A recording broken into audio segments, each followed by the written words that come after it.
Welcome to The Point with Ana Kasparian. I'm your host, Ana Kasparian, and we're doing our show from our new studio, which is possibly temporary. We don't know the details on it yet, but I like it way more than any other studio that we've done the show from. Now, with that said, we have a great show ahead for you guys. We have great guests, and we have topics that I've been dying to talk about on the program. So let me just give you a little taste before we go to No Filter. We're going to talk about women who allege that they are being coerced into being sterilized in the California prison system. TYT did a documentary on it along with the Center for Investigative Reporting, and I can't wait to show you a little bit of that. We're also going to talk about the latest on George Zimmerman and how he got arrested.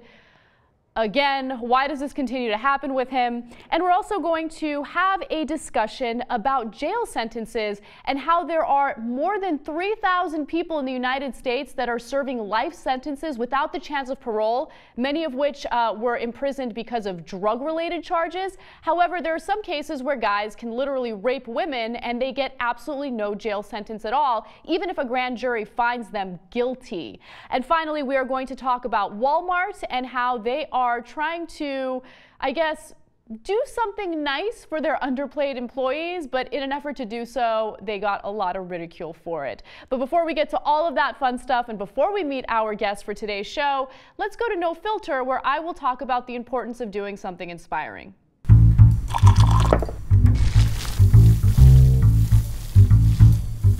There's always a lot of emphasis on doing something that'll be highly profitable. I mean, of course, we live in this capitalistic society where wealth is key to happiness, even though we know that the more money you have, it doesn't necessarily mean the happier you will become.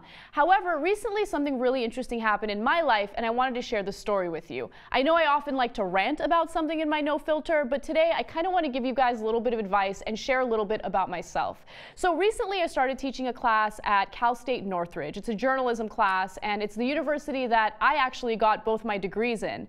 And I love the university, I love journalism, and I love working with students, so I agreed to teach that one class, even though the pay is insanely little. I was actually shocked when I was told by the department how little I was going to be making for the class. Now, there's a tremendous amount of preparation that goes into putting a class together. I created my own syllabus from scratch, even though I had never done that before.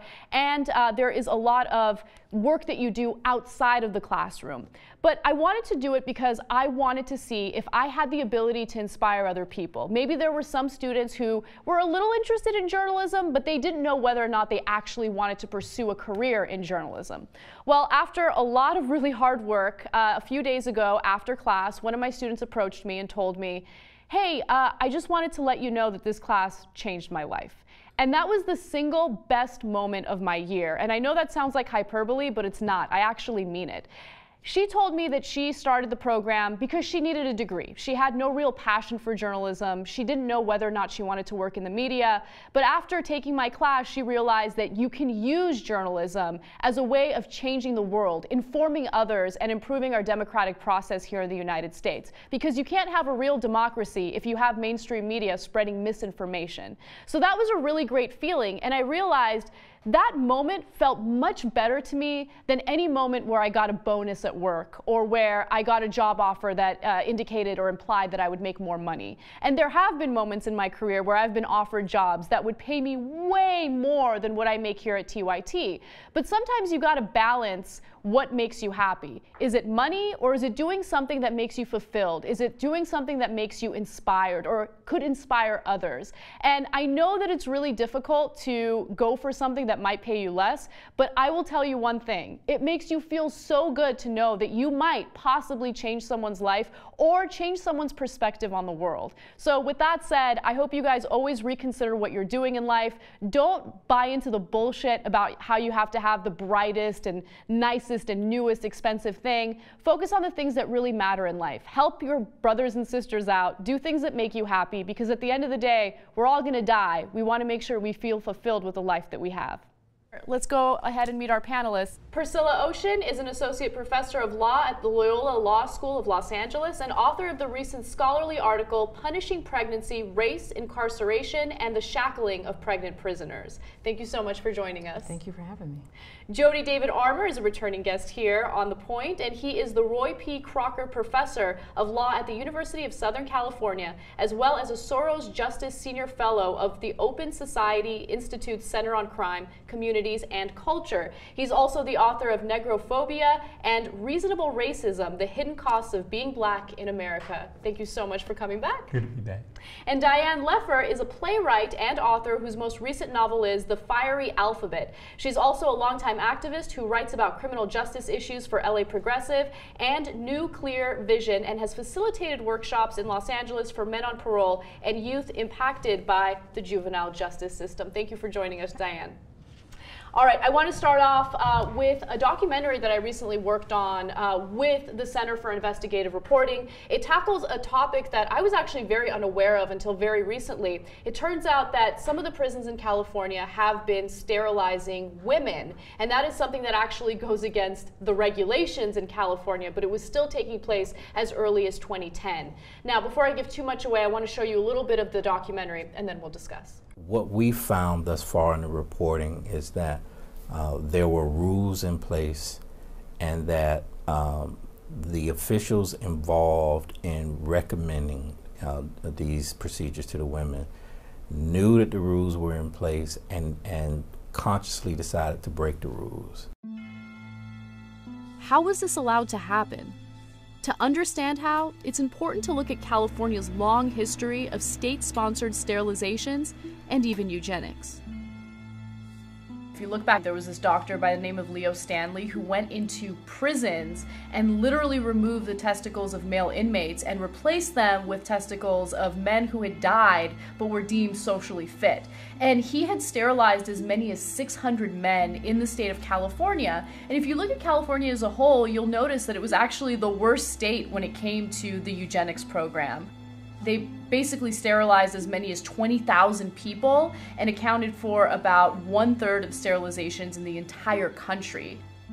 So it's a little crazy to imagine that this is something that's still taking place today within our California prisons. And who knows, if an investigative reporter goes out there, they might find that this is happening in other prisons throughout the country. However, the one thing that I will say is, we spoke to so many different women who talked about the issue of informed consent. And in most of these cases, or I should say all of the cases, the women signed some sort of form indicating that they were consenting to that procedure being done. However, there is an argument that when you are behind bars and when there is a doctor telling you that you should get sterilized, you can't really consent to it because there is an imbalance of power.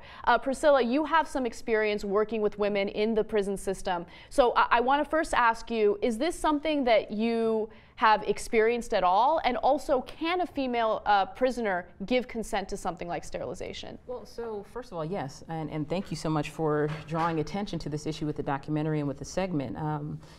I, as an attorney and now as someone who teaches and studies in the area, have had many conversations with women in prison. I had a conversation with one woman who was diagnosed with fibroids, uterine fibroids, and the doctor recommended as the first course of treatment a hysterectomy, a radical hysterectomy. It's a black woman, and she was not given any other information about any other alternative treatments that would have been short of a hysterectomy, right? So this gets to your point about informed consent. How can there really be informed consent when women aren't given all of the options?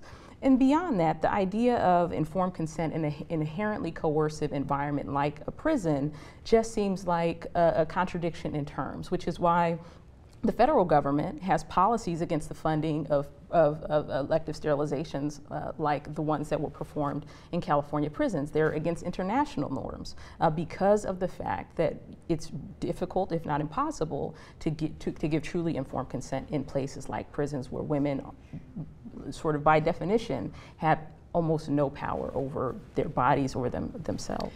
Jody, what would you say to those who make the argument that, you know, some of these women are in the prison system because they've been convicted of serious felonies and they have multiple children that they are unable to take care of? So maybe sterilization is the right way to go about it. I know that that was one particular comment that we kept getting over and over again on the documentary. And do you see that as a legitimate concern? Oh, it's a concern. I'm not going to call it legitimate, but it's one that's out there. And you really, this is first-rate investigative reporting, you forged a link between reproductive rights issues generally that have been the focus of, say, middle-class white women who the state is trying to make procreate, get in the way of their controlling their procreation by making them procreate with transvaginal ultrasounds and all kinds of other ways to make you procreate, versus another group of women that they're trying to keep from procreating. And they're trying to keep them from procreating because they're not white and middle class, but because of this eugenics concern that you're raising. And they are criminals. And we don't really care about criminals, do we? There's just so much toxic human waste to be warehoused somewhere and forgotten about, ideally. And so that kind of attitude we have towards criminals and criminality that has marked the last 30 years of the crack plague and its festering aftermath is really just kind of coming home and expressing itself once again in how little we care about their autonomy, their personhood, or anything else that would mark them as deserving of our care and attention.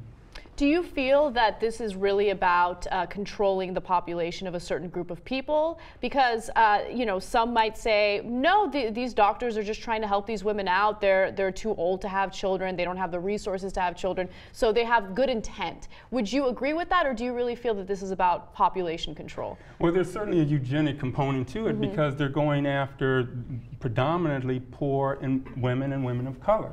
So there is this concern that you're having too many kids and you're a burden on the public coffers. We're having to, one doctor said something to that effect. Dr. Heinrich said that. Yes, Heinrich. It's much cheaper to perform the sterilization than to have to pay for the progeny that will come if we don't control your procreation. So to say you're not fit for procreation is very different than saying you must procreate. And what I like about this piece is it connected the two issues. It connected the issues that middle-class white women are concerned about, the state trying to make them procreate, with what's happening to socially marginalized women, where we're trying to take their right of procreation away. I thought it was a real nice piece for that.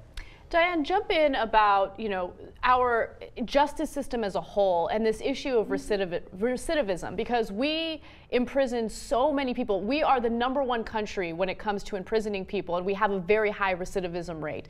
And so do you feel that our prison system is much more about being punitive as opposed to helping people out, rehabilitating them, and allowing them to become, you know, members of society? Oh, absolutely. And I mean, just as one example, you know, we passed in California the law that would have allowed diversion for drug offenders so that they could go to treatment instead of going to prison. However, you had to pay for inpatient treatment yourself. No money was allocated, so that rich people went to drug treatment and poor people went to prison, sometimes for very, very long sentences. People get no training, no education, no therapy. I met a man, I'm more familiar with male prisoners than female. I met one man, he waited 10 years on a waiting list to be allowed to attend an AA meeting in prison. So how are people supposed to get better? And then you come out, you're given $200 gate money, you're put out the door with no place to go, no place to stay, no phone, no address, and now we wonder why there's a recidivism rate? I mean, it's absolutely insane. But I'd like to say one more thing about the coercive power of prison. Prisoners have told me again and again, when you're told to sign something in prison, if you don't sign it, there will be retaliation against you. And it goes back to the issue of informed consent, yeah. Yeah, you're not free. And in fact, there was one case, the guy, he signed what he was told, if you don't sign, there'll be retaliation. And one of the guards assured him, I'm going to put a letter in your file saying, I observed the incident, you did nothing wrong, and you'll be protected. He got up to his parole hearing, and they pulled out his signed agreement that he'd done something wrong, and the guard's letter, and the parole board said, well, we all know guards lie. Why should we believe the guard's letter? So guards aren't lying when it's to the detriment of the prisoner, but if they say anything on behalf of a prisoner, it's obviously a lie. The prisoner has no power in these situations, none whatsoever.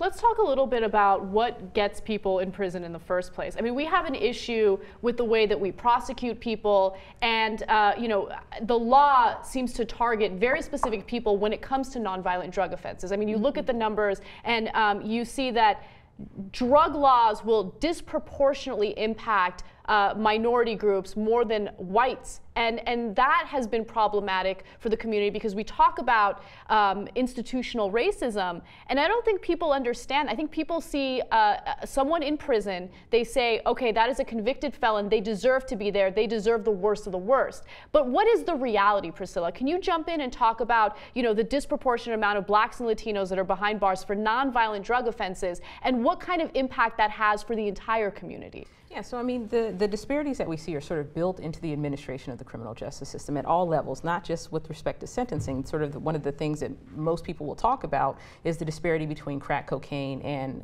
crack cocaine and cocaine, right? So at the time that this disparity was enacted, there was a 1 to 100 ratio. So you would be sentenced 100 times more harshly for the possession, distribution of crack cocaine than you would for powder cocaine. That's been reduced under President Obama to 1 to 10, but it's still a significant disparity. But that's not the only place where you have these types of racial biases, right? Crack cocaine is associated more with poor racial minority communities, whereas powder cocaine is associated with more affluent whites, right? We can look at a number of stories that have just come out where this sort of narrative is being replicated. But it's not just with respect to crack cocaine, it's with respect to street level enforcement. Police target communities where they think this type of activity is happening, and that reproduces the racial disparity. You know, studies have shown that drug use is sort of even across different racial groups, and yet police enforcement is targeted at poor black and Latino communities. That produces significant disparities in terms of arrests. You also see a number of disparities in terms of prosecutions, right? There have been cases litigated out of Los Angeles where federal prosecutors were accused of targeting African American defendants for federal offenses and not charging a single white defendant, although those white defendants hadn't been charged. So you have it not only at the level of street enforcement in terms of racial profiling, you also have it at the level of prosecutorial discretion, and then you have it again with respect to sentencing. So it's not surprising then at the end of the day that you see these significant racial disparities. And with respect to women, women are now the fastest growing population of prisoners, right? In terms of percentage, they're not the largest group in terms of raw numbers, but in terms of the percentage of people that are going to prison, women represent the fastest growing group. And it's largely for nonviolent drug offenses. And they're mostly black women and mostly Latino for the same sorts of reasons: enforcement, discretion in terms of prosecution, and then with respect to sentencing. And I mean, incarcerating people has become big business in the United States with these for-profit prisons. The easiest people to target, of course, are those that are using drugs and are nonviolent. So Jody, do you feel that we are living in this era of covert racism? I mean, we had this environment where it was overt, obviously, and now we are seeing, you know, certain actions being taken by prosecutors that are questionable. But do you really feel that this stems from racism, or do you feel that there's something else at play here? Yeah, there are factors that complicate it. The sad reality is that the 100 to 1 disparity that you talked about, crack to powder cocaine, that came out of the 1986 Anti-Drug Abuse Act, and more than half the Congressional Black Caucus stood behind that act. You had Charlie Rangel in there with Reagan as he was signing the bill, okay, creating mandatory minimums for the first time, okay, and the 100 to 1 disparity. So there's been a lot of black leadership complicity in the mass incarceration of the black community over the last 30 years. And it's been running along not racial lines, but along class lines. You know, when you have people like Randy Kennedy saying we need in the black community practice politics of respectability, whereby we distinguish between good and bad Negroes being criminals, black criminals, and Chris Rock making jokes to that effect. You have a lot within the folk within the black community who have to figure out how to politically think about and orient themselves toward the problem of crime, you know, and have been taking a hardline approach, many of them for quite a while, which has created this, which has hobbled a generation of young black men and increasingly young black women and black women generally, and then more generally socially marginalized groups. So I think it's a very complicated story. It's one that at the root of which sits class, as too often is the case. Absolutely. We're talking about poor, working class, and poverty-stricken people, not the black bourgeoisie. But let me also interject here. So the narrative of crime, the association between crime and race has been sort of at the foundation of our country, right? So it's really easy for individuals, whether they're members of Congress, members of your state legislature, law enforcement, to sort of invoke this idea of lawlessness and criminality. And when they invoke that language, it's often very racialized. So there's often no way to sort of disentangle conversations about crime from conversations about race.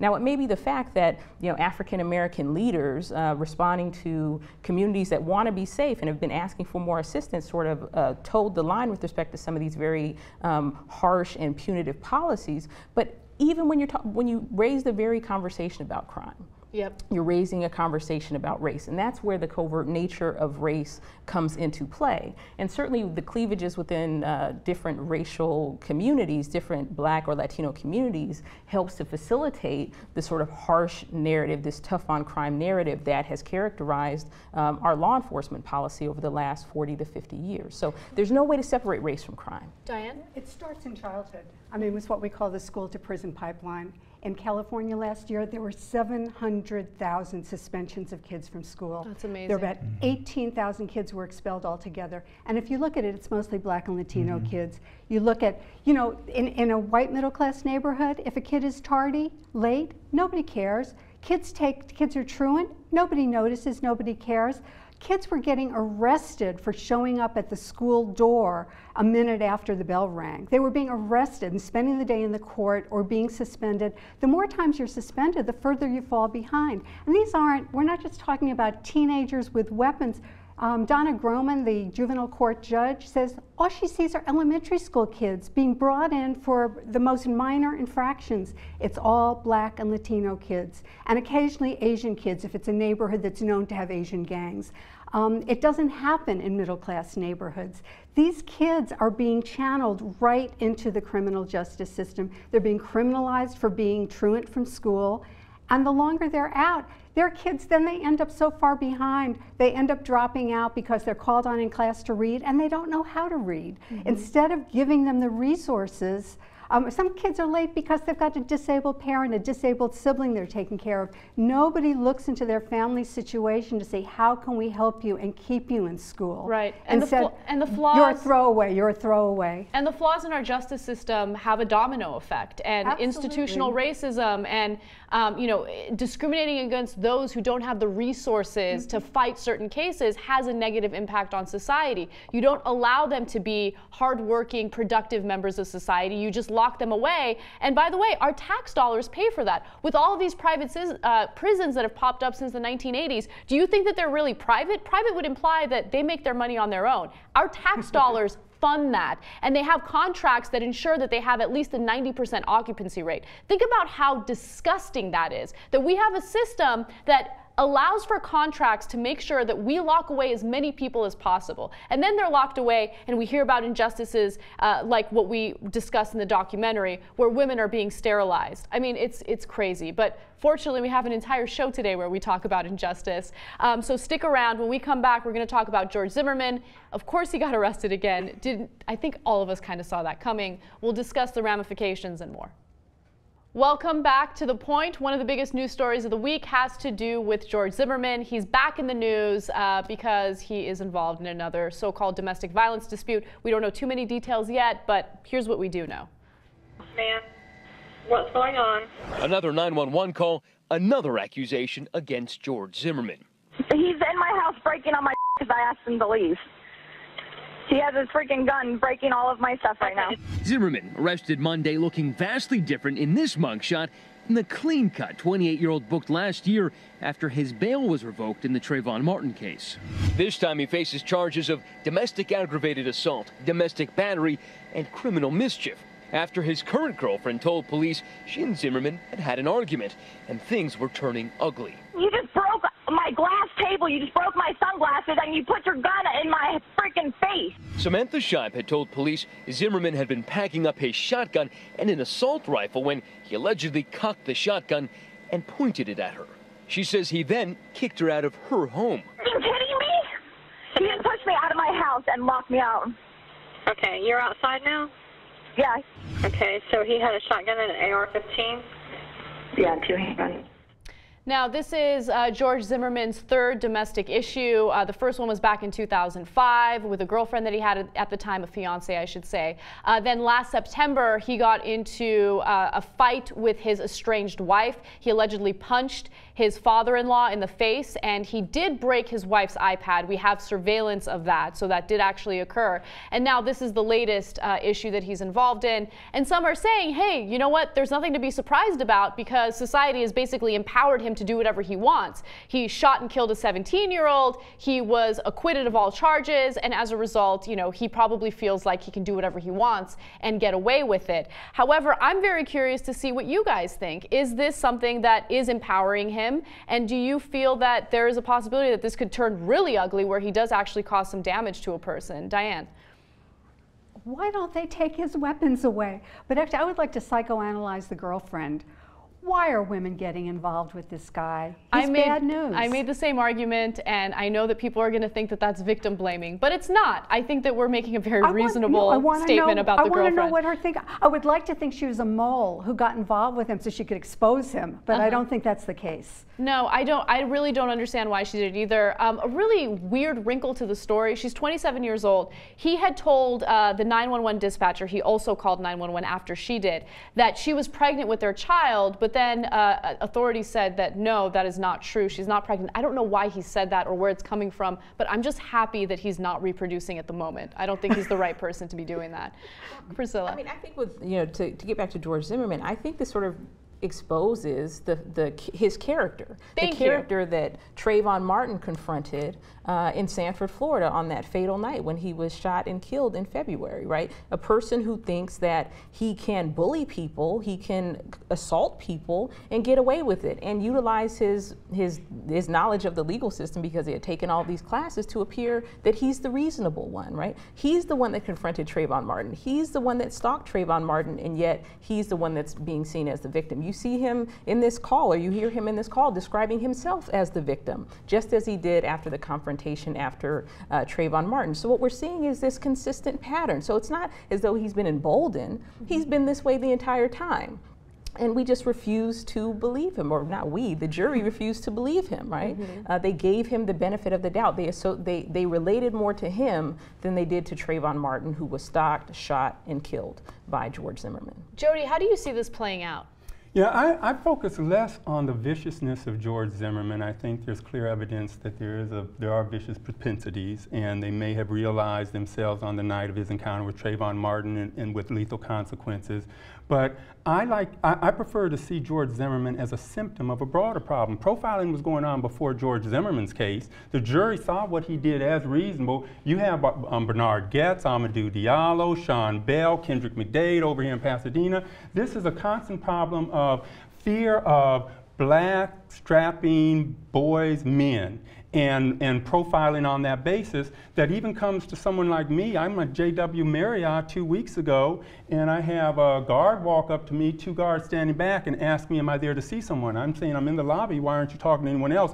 We've been having a problem with transients, he tells me. Wow. I said, I look like a transient? He said, don't take it personally, sir. He goes away, they huddle, he comes back. At this point, I'm talking to an attorney from Lathan and Watkins so that they can overhear the conversation. He comes back and says, who are you here to see? If I didn't give him a name, I was there to see Lino Garcia, my roommate from high school, who's the general manager of ESPN Deportes. If I didn't give him Lino's name, I assumed the ejectable status of a trespasser, and they were getting ready to lift me up and put me out. I had on slacks, hard shoes, a button-down shirt, I didn't have a tie, and a jacket. I look like I look now. 2 weeks ago, right downtown LA, so that was Trayvon. You know, this is my afro is my hoodie. I tell people my afro is my hoodie. You know, I wear my heart on my head, not my sleeve, and I'm happy to be nappy, but this draws a lot of attention. You know, and I have 3 sons in college. What are you walking up on me? What do I look like, a transient vagabond vagrant? But they were getting ready to eject me from the lobby. So many, a roller coaster of emotion as you said that. First, I'm very upset that you were called a transient or profiled as a transient, but also happy to be nappy. I've never heard that before, and I love it. I think it's great.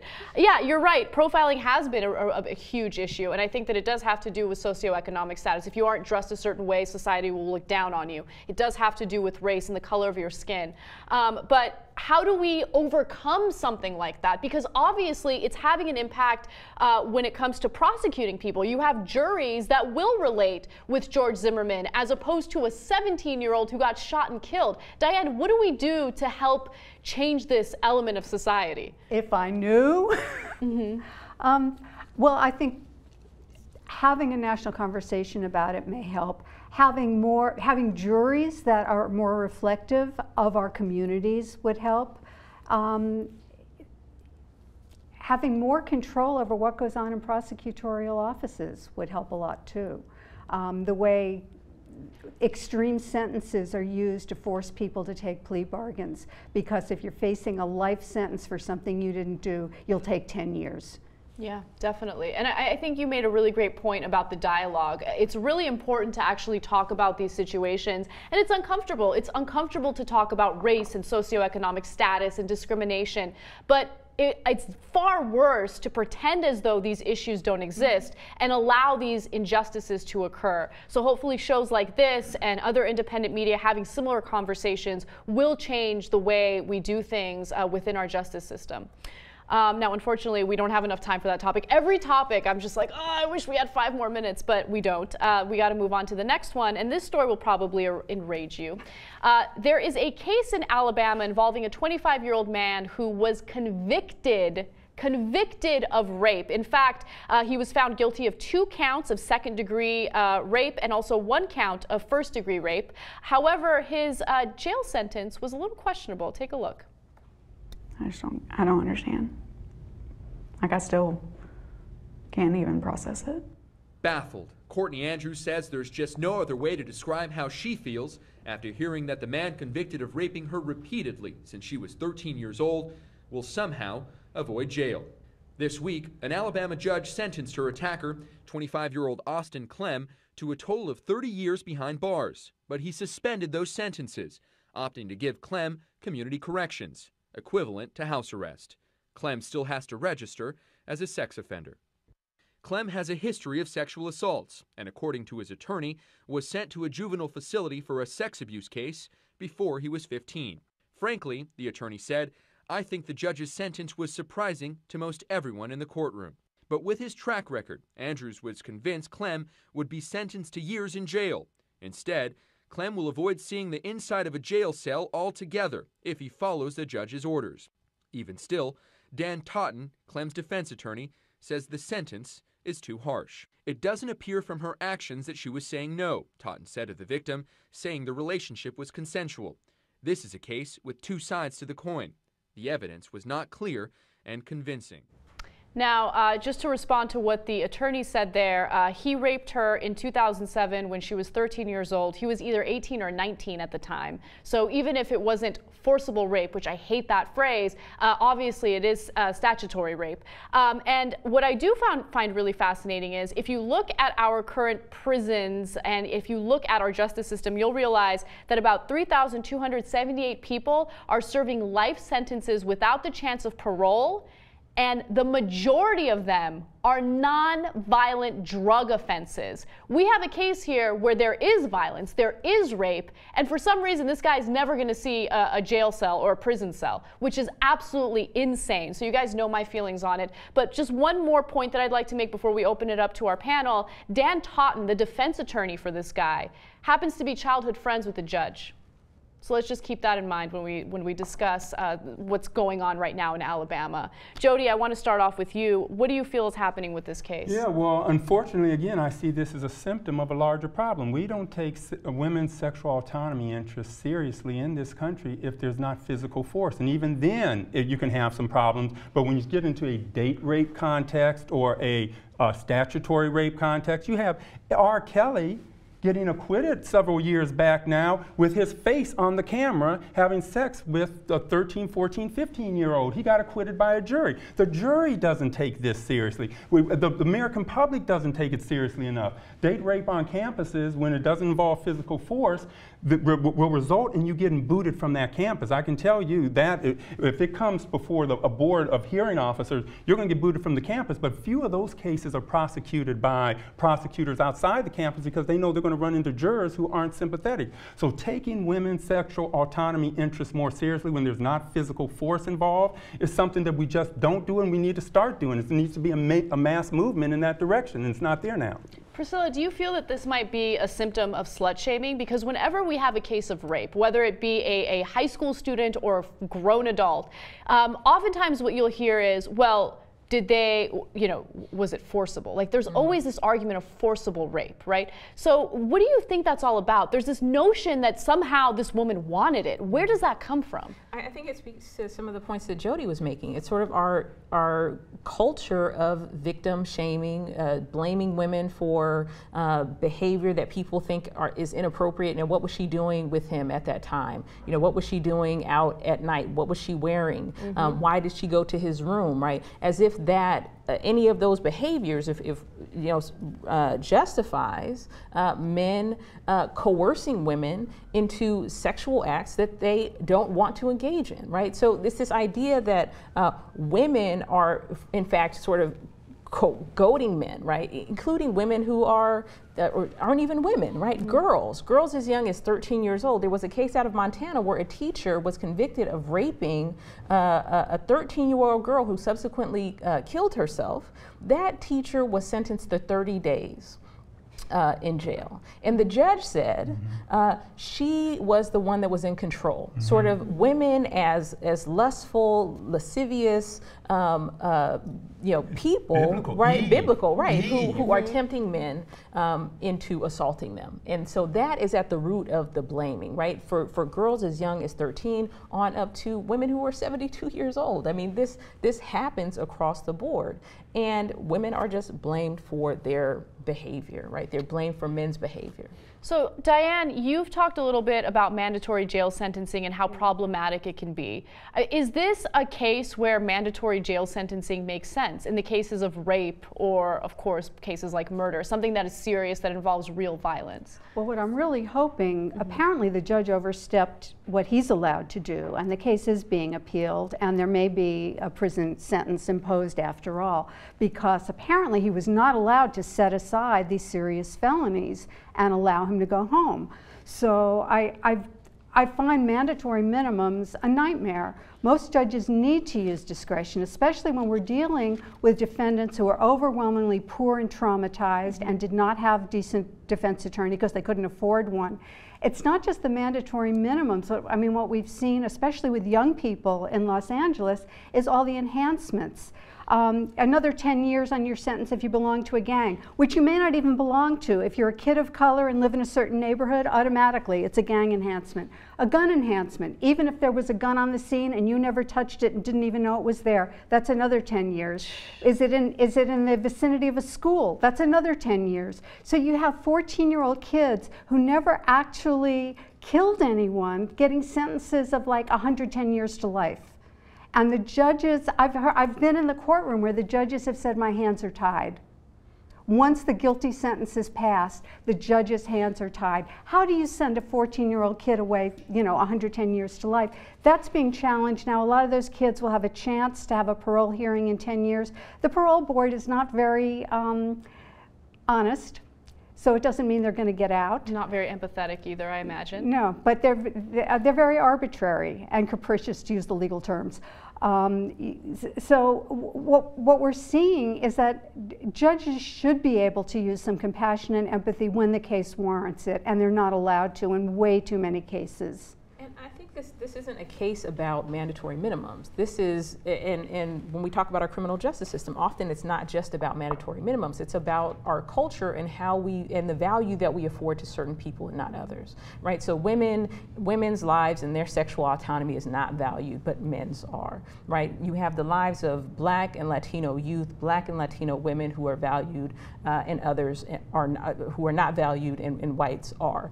You have the parenting capacities of white women valued, whereas Black and Latino women are seen as undeserving, right? So you have this culture that devalues certain people while uplifting the humanity of others. And that's really what's at the root of all of what we're seeing, right? And we see these different policies as manifestations of this devaluing of Black and Latino lives, devaluing the lives of women, devaluing the choices that they make with respect to their reproductive and sexual autonomy. And that's what's really at the crux of this. It's not just about discretion. Mm-hmm. It's about the culture, it's about our systems, it's about our institutions and the values that they promote.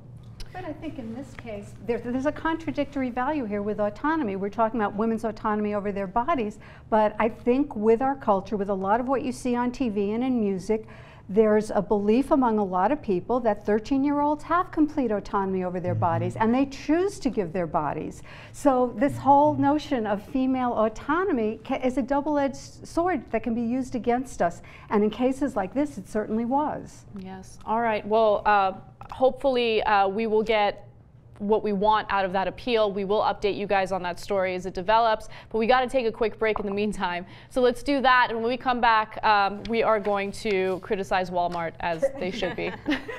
Welcome back to The Point. There is a holiday story involving Walmart that's getting a lot of attention. We have a video that explains more. Take a look. A photo is causing a bit of bad PR for Walmart, but relax, okay? As Walmart spokesman Corey Lundberg explained, a photo depicting a holiday food drive not for the homeless, but for Walmart employees, two groups not necessarily mutually exclusive, is, quote, part of the company's culture to rally around associates and take care of them when they face extreme hardships. This particular extreme hardship just happens to be working at Walmart. Regardless, over at Our Walmart, which is a labor organization whose mission is to unionize Walmart associates, they put the number that people make on average around $15,000. To put that in perspective, the poverty line in America is $23,550 for a 4-person household. Bottom line, Walmart doesn't pay so great.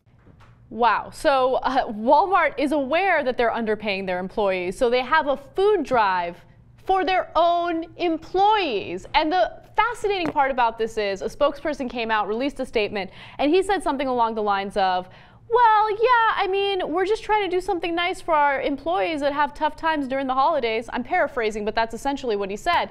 And that is so unbelievable to me. Instead of taking action with your highly profitable company and making changes so these people have a livable income, you're deciding to put that burden on other people. By the way, the Americans that are now funding the governmental programs for these employees, right? The government subsidizes these people as a result of Walmart not paying them enough. So let's have a little bit of a discussion about that. Priscilla, I want to start off with you. I mean, what's going to end up happening with Walmart? I mean, they keep trying these PR stunts to get in everyone's good graces, but then they do crap like this. I don't know. I mean, this is sort of the Grinch who stole Christmas, the Grinch who stole Thanksgiving. You know, they're making their employees work on Thanksgiving Day, and they're not paying them, right? They're not paying them enough to even feed their own families on these holidays, to be able to provide for themselves. So what's going to happen with Walmart? You know, I think they will continue to engage in the kind of economic policies that they're engaged in until they're held accountable, until there's some market consequence for this. And the question is for all of us, are we willing to hold Walmart accountable for the exploitation of their labor force, for the costs that they're imposing on all of us? Are we going to make sure that they can raise the wages of their employees to a livable wage that we all benefit, because they are the largest employer in the country? They are. Imagine the consequence that would have for all of us if they raised the wages they were paying their employees. That would have national implications. That would raise the quality of life, not just for their employees and their families, but for all of us. Absolutely. I feel like whenever it comes to these issues, when it comes to increasing the minimum wage or ensuring that these companies are paying a living wage, and we're seeing it with fast food companies as well, you know, we tend to neglect the middle class and the importance of the middle class when it comes to them contributing to our economy. An economy doesn't work if you have the top 1% earning all the wealth. But Jody, do you feel like, you know, people in the middle class are rallying together in support of one another? Because there seems to be a little bit of a divide, but I could be wrong about that. Well, yeah, I see Walmart just like I see George Zimmerman as a symptom of a bigger problem. I see Walmart is a symptom of the failure of 30 years of policy. You know, NAFTA, free trade agreements, where we destroy unions, where we rob the working class of its power to negotiate decent living wages, where we let jobs go overseas without trying to hold on to them in ways that will grow a middle class. And so at the end of the day, Walmart winds up being an exemplar of where we've gone as an economy with our working class. But it's not just them alone. They'll say to them, they will tell you, we're just rational profit maximizing egoists. We have shareholders. We're just doing, if we didn't do it, somebody else would. Okay? And that's the nature of the economy and macroeconomic forces that people like Clinton unleashed with NAFTA, that Dems and Republicans, both sides, don't care about working people, don't care about the underclass. And so this is, to me, this is a symptom of a pathology that is political in nature and has been running over 30 years. Diane? I agree with him completely, but I'm going to cheat a little because if we weren't subsidizing Walmart with all the government funds, we would have those funds to use for other things. And I want to put in a plug, since we were talking about prisons. You know, we passed Prop 36 that said that nonviolent, non-serious, non-sexual offenders who under 3 strikes were sentenced 25 years to life could have their cases reconsidered. They could be resentenced, they could be sent home. There are still 800 prisoners from LA County who are still in prison a year after that was passed because there's no place for them to go. The judge in LA is slowly looking at each case one by one, and they won't let the men and women out unless there's a transitional plan in place for them. So right now, prisoners who use wheelchairs, there's no place that's ADA compliant for them to go. People who have drug or emotional or psychological problems, there's no place for them to go. They're entitled to be released. They should be free today, but 800 of them from LA County are still locked up a year after we passed this law. So what do you think should happen? Where should they go? Do you think that corporations...